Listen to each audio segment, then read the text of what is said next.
Well, welcome everybody to Saudi Arabia. A little analysis for you in the heat. And by the way, it is hot, 110 degrees. And at some point I need to get out of this suit, which I will very soon. Don't worry, I'm changing into jeans and a t-shirt. Well, you don't want to know any of that. Anyhow, here's what you do want to know. Donald Trump and Saudi Arabia. Here's the theme we're already starting to see. And here are the words: make no waves. ... make no news. Here's the point.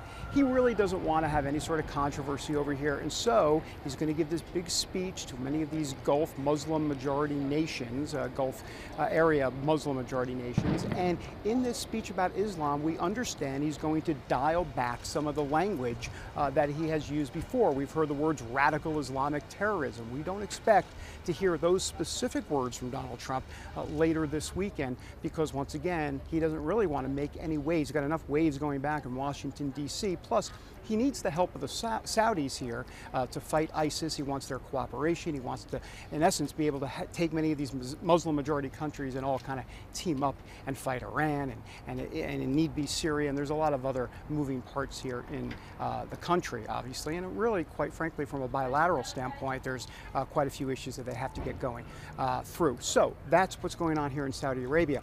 But as he moves on to Israel, let's also remember he doesn't want to make any waves there either. And that's probably, most likely, the reason that he's not moving the embassy, or at least we don't expect him to move the embassy to Jerusalem. There's no expectation he's going to do that, because once again, he wants to give, as the philosopher John Lennon would say, give peace a chance, and he hopes the Palestinians and the Israelis can work it out. But he may indeed move that embassy to Jerusalem, just not now. What else do we expect on this visit? There are quite a few things. First of all, the Trump administration wants to make sure that they get a commitment from many of these Gulf countries to, in essence, cut off terrorism funding. And they believe they are very close to an agreement with many of these countries, in essence, where terrorism funding would be outlawed in their countries. So we'll see and wait for that. Also, remember, Donald Trump, for him, it's all about jobs. And at this point, what's going to happen is that Saudi Arabia is going to spend $100 billion on American-made military equipment. They will buy $100 billion right now, eventually $350 billion in the next 10 years. That's the intent, at least. And so Donald Trump will come back and champion the fact that he got the Saudis to buy American, as he would say in quotes. And so those are some of the goals here in Saudi Arabia.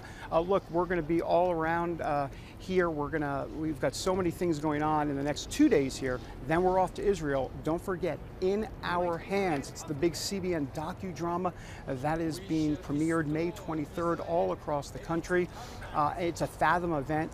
It's all about the reunification of Jerusalem, 1967, Six-Day War. It is going to be a fascinating event, and we'll actually be in Jerusalem on May 23rd. So keep it right here for all of that. Go to cbnnews.com, where you can see the latest on that wonderful movie, In Our Hands. David Brody here in Saudi Arabia, hot Riyadh, Saudi Arabia.